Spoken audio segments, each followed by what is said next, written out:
Versailles, le palais le plus éblouissant du monde, des lustres en cristal, des miroirs à l'infini, des fêtes qui duraient des nuits entières.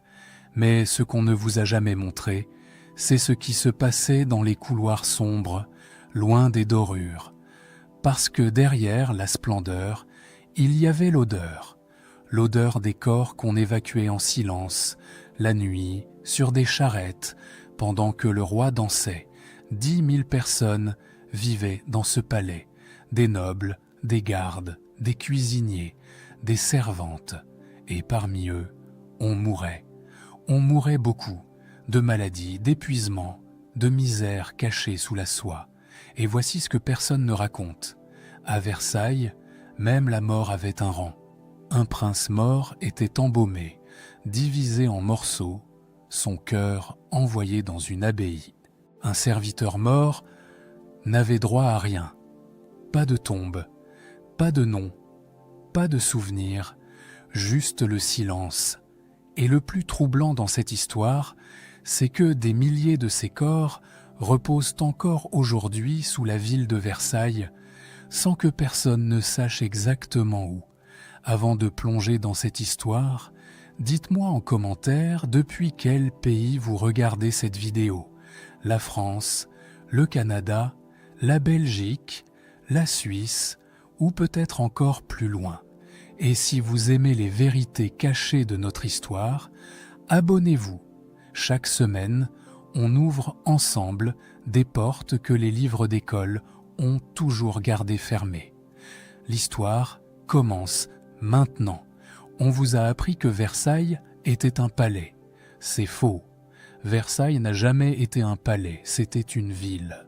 Une ville entière, enfermée dans des murs dorés, avec ses rues invisibles, ses quartiers de misère, ses hiérarchies impitoyables et ses secrets enfouis sous des tonnes de marbre et de silence. Pour comprendre ce qu'on faisait des morts à Versailles, il faut d'abord comprendre comment on y vivait. Et croyez-moi, la réalité n'a rien à voir avec l'image qu'on vous a transmise. Quand Louis XIV décide d'installer définitivement la cour à Versailles, en 1682, il ne construit pas une résidence royale. Il construit un piège magnifique, certes, mais un piège quand même. L'idée est simple et elle est redoutable, rassembler toute la noblesse de France en un seul lieu, sous ses yeux, pour mieux la contrôler. Fini les complots dans les châteaux de province, fini les soulèvements loin de Paris. Désormais, chaque duc, chaque comte, chaque marquis devra vivre à portée de regard du roi. Et pour les attirer, Louis XIV transforme Versailles en un spectacle permanent. Des fêtes, des chasses, des opéras, des bals, des jeux, des cérémonies. Tout est pensé pour fasciner, pour éblouir, pour rendre la cour irrésistible. Et ça fonctionne. En quelques années, Versailles devient le centre du monde. Des milliers de personnes affluent. Des nobles, bien sûr, entre 3 000 et 5 000 courtisans selon les périodes. Mais pour chaque noble, il faut des serviteurs. Un duc ne se déplace pas seul. Il arrive avec ses valets, ses cuisiniers, ses cochers, ses secrétaires, parfois ses confesseurs. Une duchesse amène ses dames de compagnie, ses femmes de chambre, ses nourrices. Multipliez cela par des centaines de familles et vous obtenez un chiffre vertigineux. Selon l'historien William Ritchie Newton, qui a consacré des années à étudier l'espace intérieur du château, entre 5 000 et 10 000 personnes vivent en permanence dans l'enceinte de Versailles au sommet du règne de Louis XIV. 10 000 âmes entassées dans un bâtiment qui, malgré son immensité apparente, n'a jamais été conçu pour accueillir autant de monde. Et c'est là que le décor commence à se fissurer, parce que derrière la galerie des glaces, derrière les jardins de Le Nôtre, derrière les fontaines et les statues, il y a une réalité que personne n'ose montrer, la réalité des couloirs, des escaliers de service, des combles, des sous-sols, des chambres minuscules, sans fenêtres, sans air, où s'entassent les domestiques. Mathieu d'Avignat, historien spécialiste de la vie quotidienne à Versailles, décrit des conditions de promiscuité effarantes. Certains serviteurs dorment à 6 ou 8 dans des pièces de quelques mètres carrés, sous les toits brûlants en été, glacial en hiver. Ils n'ont pas de latrine, pas d'eau courante, pas de chauffage. Ils partagent leur espace avec des rats, des puces, des poux. Et ce n'est pas seulement le problème des serviteurs. Même les courtisans, ces nobles si fiers de leur rang, vivent dans des conditions que nous trouverions aujourd'hui inacceptables. Le duc de Saint-Simon, l'un des mémorialistes les plus célèbres de l'époque, décrit dans ses mémoires des scènes stupéfiantes, des courtisans qui se soulagent dans les couloirs, derrière les rideaux, dans les escaliers, faute de latrines en nombre suffisant. Des ordonnances royales sont régulièrement publiées pour interdire ces pratiques, preuve qu'elles étaient courantes. L'une d'elles, datée de 1685, demande expressément aux habitants du château de ne plus faire leurs ordures dans les passages et les escaliers. Le fait même qu'il faille écrire une telle ordonnance en dit long sur la réalité quotidienne. Les odeurs, à Versailles, sont omniprésentes. On les combat avec du parfum. C'est d'ailleurs l'une des raisons pour lesquelles la cour de France est devenue la capitale mondiale du parfum. Ce n'est pas par raffinement, c'est par nécessité.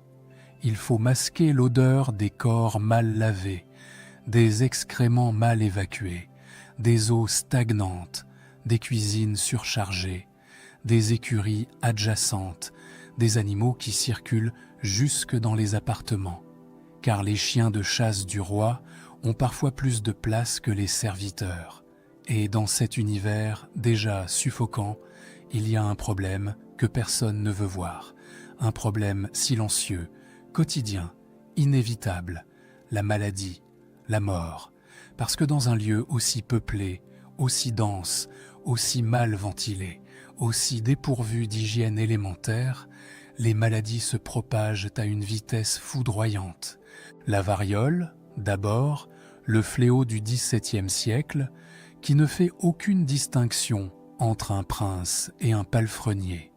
La dysenterie, ensuite, favorisée par l'eau contaminée et la nourriture mal conservée, les fièvres puerpérales qui tuent les femmes après l'accouchement, même les princesses, les infections, les abcès, les gangrènes que la médecine de l'époque est totalement incapable de soigner. Car il faut le rappeler, au XVIIe siècle, les médecins ne comprennent pas les microbes. Ils ne comprennent pas la contagion. Leur principal remède, c'est la saignée, qui, dans la majorité des cas, affaiblit encore davantage le malade. La mortalité infantile est terrifiante, même dans la famille royale. Louis XIV et Marie-Thérèse ont eu 6 enfants. Un seul a survécu jusqu'à l'âge adulte, le grand dauphin. Les 5 autres sont morts en bas âge.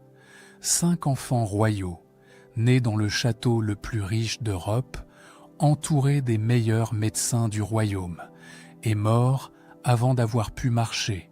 Si la mort frappe ainsi au sommet, imaginez ce qu'elle fait en bas de l'échelle, chez les nourrices, les lavandières, les porteurs d'eau, les gardes suisses, les palefreniers. Ceux-là n'ont même pas accès à un médecin. Quand ils tombent malades, on les pousse dans un coin, et quand ils meurent, on les fait disparaître.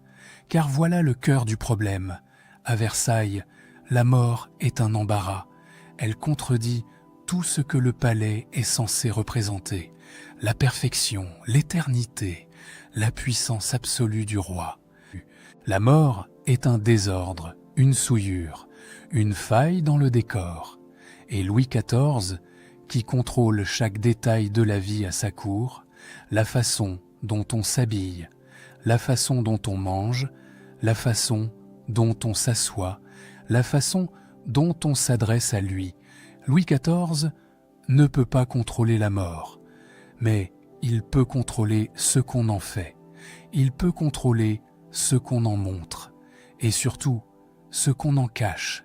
Et c'est précisément ce système, cette mécanique invisible, silencieuse, impitoyable, que nous allons maintenant découvrir.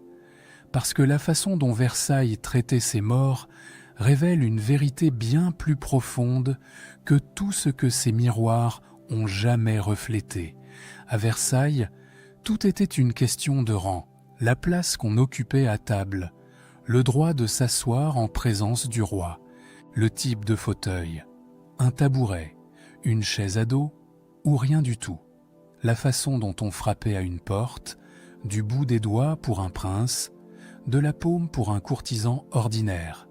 Chaque geste, chaque mot, chaque regard était codifié par une étiquette d'une précision maniaque, et la mort ne faisait pas exception. Bien au contraire, la mort à Versailles était peut-être le moment où les hiérarchies se révélaient avec le plus de brutalité, parce que mourir, dans ce palais, n'était pas un événement privé. C'était un acte public, politique, soumis à des règles aussi rigides que celles du lever du roi. Commençons par le sommet. Quand un membre de la famille royale meurt, c'est tout le château qui bascule. Versailles entre dans un état de suspension. Les fêtes s'arrêtent. Les courtisans changent de tenue. Les miroirs sont parfois voilés. Et autour du corps commence un rituel aussi fascinant que macabre. Le corps est d'abord ouvert. Littéralement, les chirurgiens du roi pratiquent une autopsie, non pas pour comprendre la cause de la mort, la médecine de l'époque en est rarement capable, mais pour accomplir un rite ancestral, la séparation du corps. Le cœur est extrait et placé dans une urne de vermeil. Les entrailles sont retirées et conservées dans un récipient distinct. Le reste du corps est embaumé, ou du moins, on essaie, car les techniques d'embaumement du XVIIe siècle sont rudimentaires. On vide les cavités, on les remplit d'herbes aromatiques, de vinaigre, d'épices. On enveloppe le tout dans des linges imbibés de parfums. Et malgré tout cela, les résultats sont souvent désastreux. Le cas de Louis XIV lui-même est éloquent. Quand le roi meurt le 1er septembre 1715, après une agonie de plusieurs semaines causée par la gangrène qui a dévoré sa jambe, son corps est dans un état de décomposition avancé. Les mémorialistes de l'époque décrivent une odeur insoutenable qui envahit les appartements. Le corps est transporté de nuit vers la basilique de Saint-Denis, la nécropole des rois de France. Et Saint-Simon rapporte une scène incroyable. Le convoi funèbre traverse les rues, et au lieu de pleurer, des Parisiens lèvent leurs verres, rient et lancent des insultes au passage du cercueil. Le roi Soleil, celui qui avait voulu être adoré comme un dieu, est moqué jusque dans la mort. Mais revenons à ce rituel de séparation. Le cœur, les entrailles et le corps partaient à chacun dans une direction différente. Le cœur d'une reine pouvait être envoyé au Val-de-Grâce, celui d'un prince à l'église Saint-Paul-Saint-Louis, à Paris, les entrailles dans une autre abbaye encore.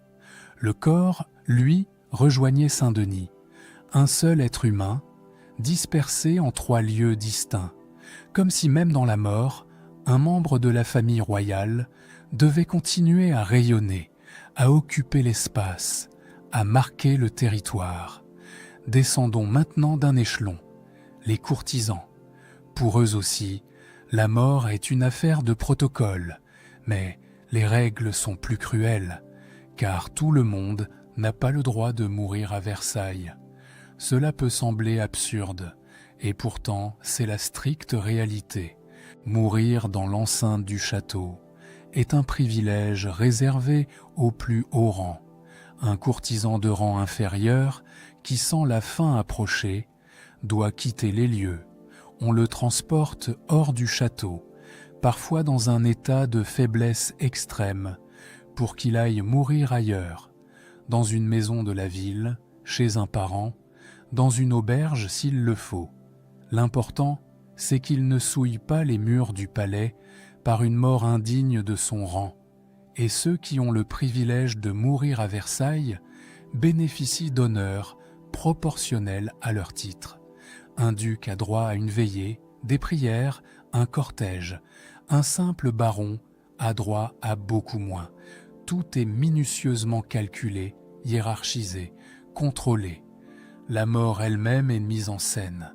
Mais il reste une catégorie dont on ne parle jamais. La plus nombreuse, la plus invisible, les serviteurs, les gardes, les cuisiniers, les palefreniers, les blanchisseuses, les porteurs d'eau, tous ceux sans qui Versailles n'aurait pas pu fonctionner une seule journée. Quand l'un d'entre eux meurt, il n'y a pas de cérémonie, pas de cortège, pas de veillée. Le corps est sorti discrètement par les passages de service, ces couloirs étroits et sombres que les courtisans ne voient d'Assawa jamais. Il est chargé sur une charrette, souvent la nuit, et transporté vers l'une des paroisses de la ville, Notre-Dame de Versailles ou le cimetière Saint-Louis. L'enterrement est rapide, sommaire, sans plaque, sans inscription, sans mémoire. Et pendant que ce corps anonyme disparaît dans la terre, à quelques centaines de mètres de là, dans la galerie des glaces, un orchestre joue, des courtisans dansent, et le roi soupe en public devant des dizaines de spectateurs ébahis. Deux mondes, un seul palais, et entre les deux, un mur invisible que personne n'a jamais eu intérêt à abattre. Maintenant que vous connaissez la hiérarchie des morts à Versailles, entrons dans les détails que personne ne raconte. Ce qui se passe après le dernier souffle, quand il faut s'occuper du corps. Parce que la mort, au-delà du chagrin et du protocole, pose un problème très concret, un problème physique, organique, urgent. Un corps se décompose. Et dans un palais, sans réfrigération, sans morgue, sans système sanitaire moderne, cette décomposition commence en quelques heures. Prenons le cas des morts royaux. L'embaumement, en théorie, devait préserver le corps suffisamment longtemps pour permettre les cérémonies funèbres qui pouvaient durer plusieurs jours, parfois plusieurs semaines. Mais en pratique, c'était un désastre. Les chirurgiens du roi ouvraient le corps à l'aide de scalpels et de ciseaux. Ils retiraient les organes, un par un, le cœur, les poumons, les intestins, le foie.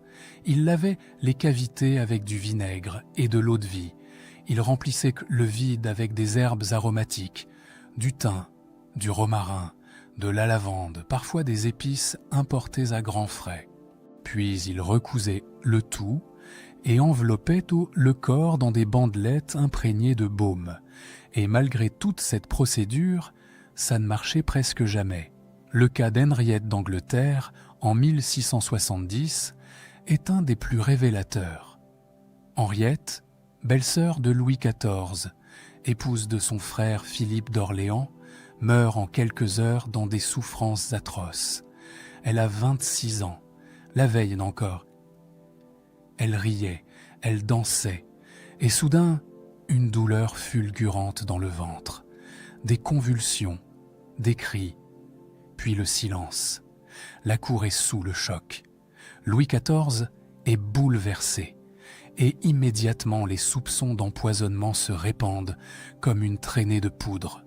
Alors on ouvre le corps, pas dans l'intimité, devant des médecins, des diplomates, des témoins officiels, parce que cette mort est politique. L'Angleterre exige des explications. L'autopsie devient une affaire d'État. Les chirurgiens examinent chaque organe, cherchent des traces de poison, débattent entre eux devant le cadavre encore chaud d'une jeune femme de 26 ans. Ils concluent à une péritonite, un abcès de l'intestin qui a éclaté. Pas d'empoisonnement, selon eux, mais les doutes persistent pendant des siècles. Et pendant que les médecins se disputent, le corps d'Henriette commence à se décomposer sur la table. Bossuet prononcera quelques jours plus tard l'une des oraisons funèbres les plus célèbres de l'histoire de France. « Madame se meurt, Madame est morte ». Des mots sublimes, immortels, gravés dans la mémoire collective. Mais personne ne cite jamais ce qui s'est passé entre la mort et l'oraison. Les heures sombres, les mains des chirurgiens dans les entrailles, l'odeur qui monte, les mouches qu'on chasse, c'est ça aussi, mourir à Versailles. 13 ans plus tard, en 1683, c'est la reine Marie-Thérèse qui meurt. L'épouse officielle de Louis XIV, celle qu'il a épousée par devoir politique et délaissée toute sa vie au profit de ses maîtresses. Elle meurt d'un abcès au bras, mal soignée, infectée. Elle a 44 ans. On lui attribue alors cette phrase célèbre de Louis XIV. « C'est le seul chagrin qu'elle m'ait causé ». La phrase est probablement apocryphe, ou du moins déformée par les mémorialistes. Mais elle dit tout du rapport du roi à cette femme qu'il n'a jamais vraiment regardée. Son corps est embaumé selon le protocole. Le cœur est extrait. Les entrailles sont séparées. Tout est envoyé dans les lieux prévus par la tradition. Et la vie reprend à Versailles comme si rien ne s'était passé. Car c'est peut-être le plus frappant dans toute cette mécanique, la vitesse avec laquelle le palais efface ses morts. Un prince meurt, on pleure, on prie, on embaume, on transporte, et dès que le corps a quitté les murs, les rideaux sont rouverts, les bougies rallumées, la musique reprend. Versailles ne s'arrête jamais. Le spectacle doit continuer. La mort est un incident de parcours, un contretemps dans la grande représentation du pouvoir. Mais si la mort des princes est au moins documentée, célébrée, ritualisée, celle des serviteurs ne laisse presque aucune trace. Les registres paroissiaux de Versailles, conservés aux archives départementales des Yvelines, permettent de reconstituer partiellement le parcours d'un domestique mort dans le château. Le corps est confié au porteur de service. Il est sorti par les passages dérobés, ces couloirs étroits, ces escaliers en colimaçon que les architectes ont conçus pour que les serviteurs puissent circuler sans jamais croiser les nobles. Le corps descend par ces artères invisibles, chargé sur une civière de fortune ou enroulé dans un simple drap. Il est déposé sur une charrette dans une cour de service et il part, dans la nuit, vers le cimetière paroissial le plus proche. Là, on l'enterre dans une fosse commune ou dans une tombe sans nom. Pas de discours, pas de Bossuet, pas de cœur en urne de vermeil, juste la terre qui se referme, et le lendemain matin, quelqu'un d'autre prend sa place à Versailles, comme si cette personne n'avait jamais existé. Le système fonctionnait. Les morts royaux partaient vers Saint-Denis, dans des cercueils de plomb. Les morts anonymes disparaissaient la nuit sur des charrettes, et entre les deux, Versailles continuait de briller, de danser, de fasciner le monde entier. Mais il y a eu des moments où ce système parfaitement huilé a craqué, des moments où la mort est arrivée en si grand nombre, si vite, si brutalement, que même la machine versaillaise n'a pas pu faire semblant. Et le plus dévastateur de ces moments survient entre 1711 et 1712, 2 années qui vont transformer le palais le plus puissant d'Europe en un tombeau. Tout commence en avril 1711. Le grand dauphin, fils unique survivant de Louis XIV, l'héritier du trône, celui qui attend depuis des décennies de devenir roi, contracte la variole à Meudon. Il a 49 ans. La maladie le terrasse en quelques jours. Le 14 avril, il est mort. Louis XIV, qui a 72 ans, perd son fils.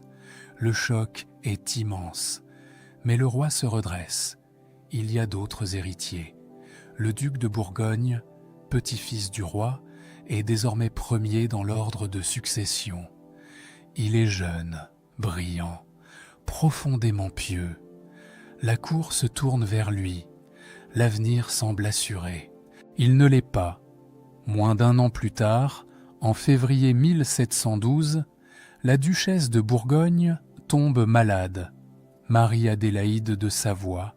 Elle a 26 ans. Elle est la lumière de Versailles, vive, espiègle, adorée par Louis XIV, qui voit en elle la seule personne capable de le faire rire dans ses vieux jours. Une fièvre violente la saisit. Des taches rouges apparaissent sur son corps. Les médecins s'affolent. Ils la saignent. Encore et encore. Ils lui administrent de l'émétique, des purges, des remèdes qui l'affaiblissent davantage à chaque heure. Le 12 février, Marie-Adélaïde meurt. Versailles est frappé de stupeur, mais le cauchemar ne fait que commencer. 6 jours plus tard, le 18 février, c'est le duc de Bourgogne lui-même qui succombe à la même maladie. Le petit-fils de Louis XIV, l'héritier du trône, mort à 29 ans, 6 jours après sa femme. Le couple est parti ensemble, emporté par la même fièvre, probablement la rougeole, peut-être combinée à la variole. Les médecins ne savent pas, ils ne comprennent pas.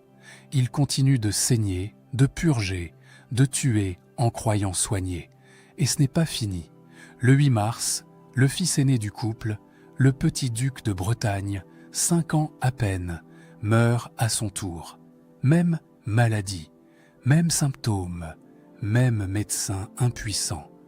En l'espace de quelques semaines, 3 générations d'héritiers ont été fauchées, et il ne reste plus qu'un seul survivant dans la lignée directe, un enfant de 2 ans, le futur Louis XV, un bébé fragile, lui aussi atteint par la fièvre, que sa gouvernante, Madame de Ventadour, a arraché de force aux médecins. Elle a refusé qu'on le saigne, elle a refusé les purges. Elle l'a gardé, contre elle, dans ses bras, en défiant les docteurs de la cour. Et c'est probablement ce geste, ce simple acte de désobéissance, d'une femme contre toute l'autorité médicale du royaume, qui a sauvé la monarchie française. Imaginez maintenant Louis XIV, 73 ans, assis dans ses appartements, seul. Autour de lui, des pièces vides, des appartements qui résonnaient encore la veille, des rires de Marie-Adélaïde, de la voix de son petit-fils, des cris des arrière-petits-enfants. Et maintenant, le silence. Versailles entier sent la cire des cierges, l'encens des prières, et cette odeur lourde, douceâtre, que les parfums n'arrivent plus à couvrir. Le roi le plus puissant d'Europe, l'homme qui a fait trembler des nations, qui a construit ce palais pour défier le temps et la mort, se retrouve face à la seule ennemie qu'il n'a jamais pu vaincre. Et pendant ce temps, dans les étages inférieurs, dans les combles, dans les cuisines, dans les écuries, une autre hécatombe se poursuit dans le silence total. Les serviteurs meurent aussi, les mêmes fièvres, les mêmes maladies, la même eau contaminée, le même air vicié. Mais pour eux, pas de mémorialiste, pas de Saint-Simon pour décrire leur agonie, pas de Dangeau pour noter la date dans son journal.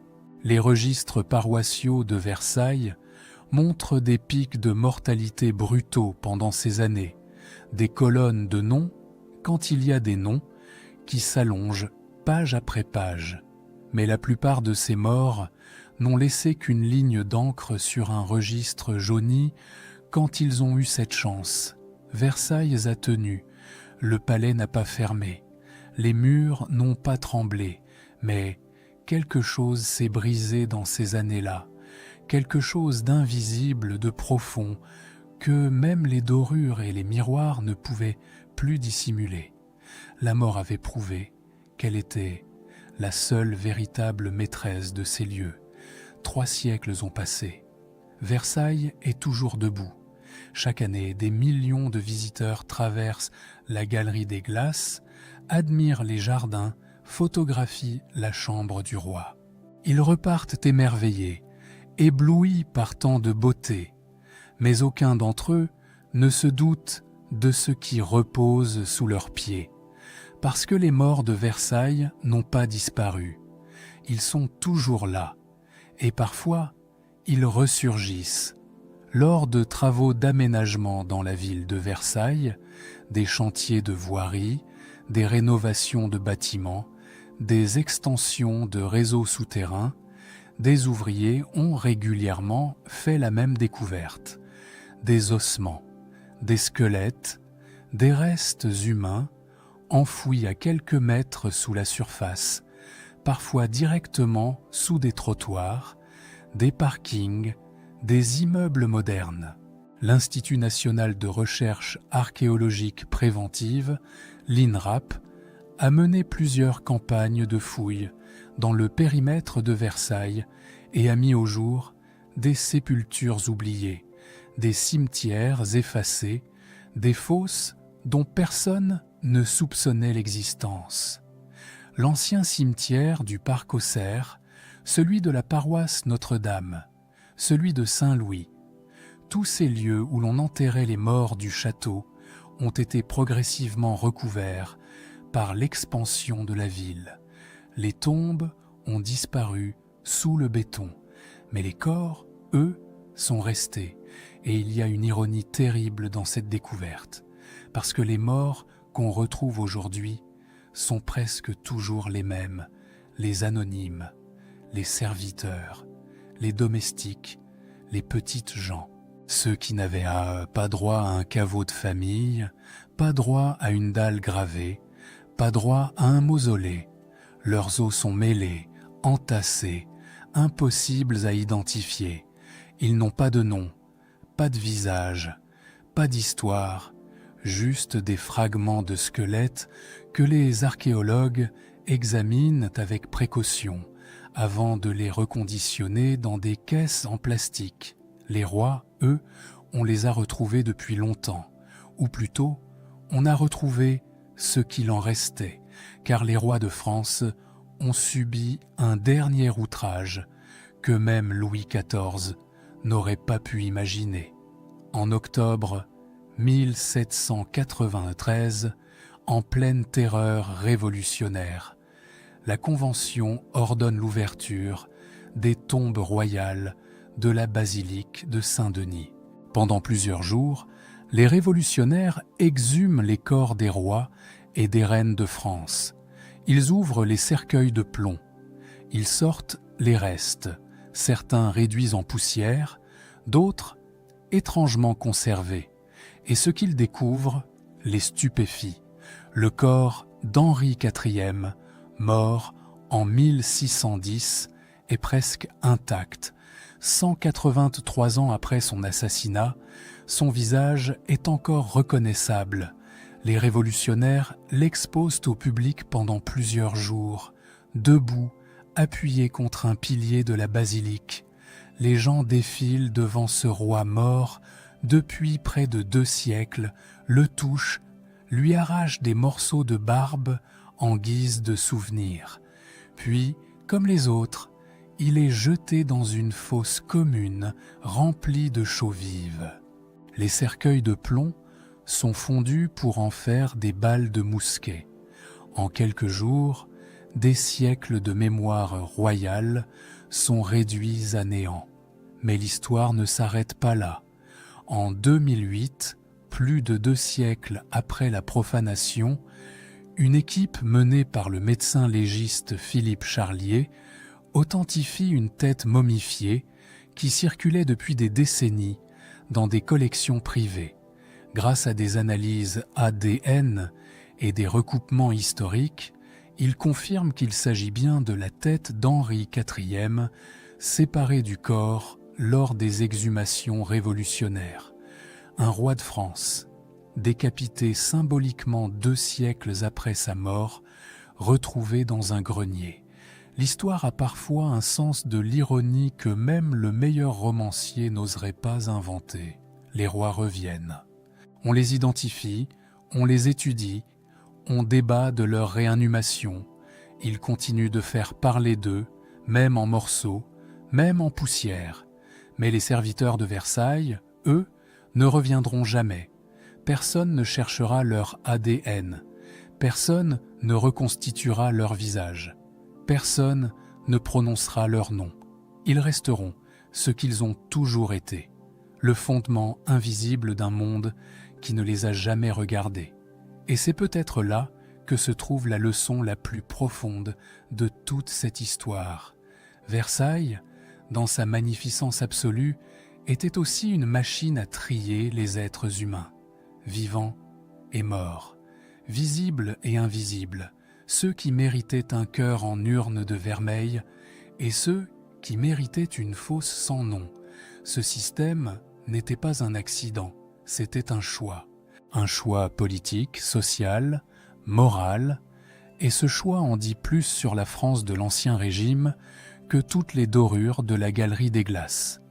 Versailles voulait être éternel, mais ceux qui l'ont bâti, ceux qui l'ont habité, ceux qui l'ont servi, tous ont fini dans la terre.